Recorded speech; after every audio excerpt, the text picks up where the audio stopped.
ચાલો મિત્રો, અત્યારે આપણે પહોંચી ચૂક્યા છીએ દ્વારકાની નગરી, કૃષ્ણ ભગવાનની નગરી એટલે કે દ્વારિકા ધામ.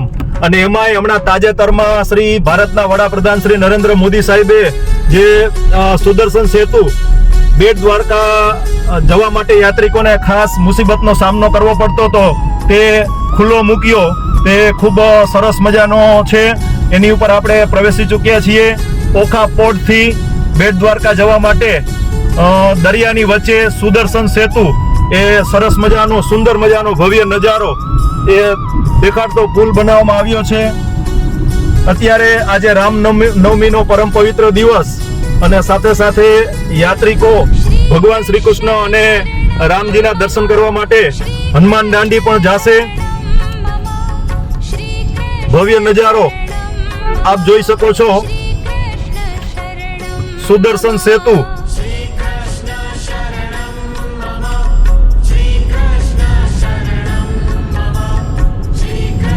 દ્વારકા ખાતે, દ્વારકાથી બેટ દ્વારકા આશરે 30 કિલોમીટર જેટલું અંતર અને દરિયાની વચ્ચે ભવ્યથી ભવ્ય પિલર ઉપર ઉભો રહેલો સુદર્શન સેતુ એ બહુ દ્વારકાની નગરીને ભવ્ય બનાવે છે. આપ જોઈ શકો છો બંને બાજુ રોડની 4 ટ્રેક રોડ છે, પુલ છે, એની બંને બાજુ વોકવે બનાવવામાં આવ્યો છે.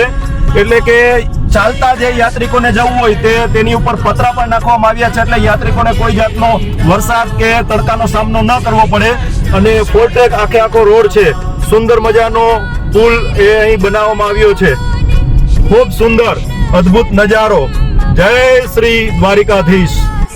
એટલે કે બેટ દ્વારકામાં ભગવાન શ્રી કૃષ્ણનું અત્રે આપ જોઈ શકો છો.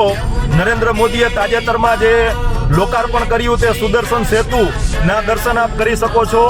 ખૂબ જ સુંદર ભવ્યતમ નજારો. દરિયાની વચ્ચે જે બોટમાં હુડકામાં બધાને જવું પડતું હતું, યાત્રિકોને અનેક મુશ્કેલીઓ પડતી, તેનો આખરે અંત આવ્યો છે. અને રોડની બંને બાજુએ યાત્રિકોને ચાલવા માટે, ચાલતા જવા માટે પણ વોકવેની વ્યવસ્થા છે. ઉપર પતરા નાખેલા છે, એટલે ગરમીથી પણ રક્ષણ થાય અને ચોમાસામાં વરસાદથી પણ રક્ષણ મળે છે. આપ જોઈ શકો છો કેબલ બ્રિજ, દ્વારકાનો સુદર્શન સેતુ સીધા બેટ દ્વારકાના મંદિરની પાસે પાર્કિંગમાં તમે જઈ શકશો. બિલકુલ અત્યારે ફ્રી છે.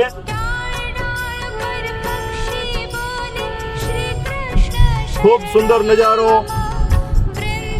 બોલો દ્વારિકાધીશ કી જય. આપ જોઈ શકો છો દરિયાની વચ્ચે પણ પુલ બનાવીને આપણા એન્જિનિયરોએ ઇતિહાસ કમાલ સર્જી દીધો છે. વર્ષો સુધી અહીં આપણે દ્વારિકા ભગવાન શ્રી કૃષ્ણની બેટ નગરીમાં જવું હોય તો આપણે ફરજિયાત હોડી અને હુડકાનો સહારો લેવો પડતો, પરંતુ હવે હોડી ભૂતકાળ બની ચૂકી છે. અને આપ તમારી મોટર ટેક્સી દ્વારા છેક બેટ દ્વારકાના મંદિર સુધી તમે એ ગાડી માર્ગે જઈ શકો છો અને ચાલીને પણ જઈ શકો છો.